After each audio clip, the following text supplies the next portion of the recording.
Ak práve skúmate trakčnú terapiu penisu, určite ste už online videli veľa tvrdení pred a po. Fotky užívateľov, svedectvá, šialené sľuby. Ale tu je to, čo naozaj potrebujete vedieť. Existujú k tomu skutočné klinické dáta.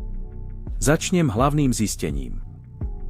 V roku 2023 výskumníci publikovali doteraz najväčšiu analýzu výsledkov trakčnej terapie penisu. Pre tento účel zhromaždili dáta z 12 samostatných klinických štúdií, ktoré pokrývali viac ako 1000 pacientov.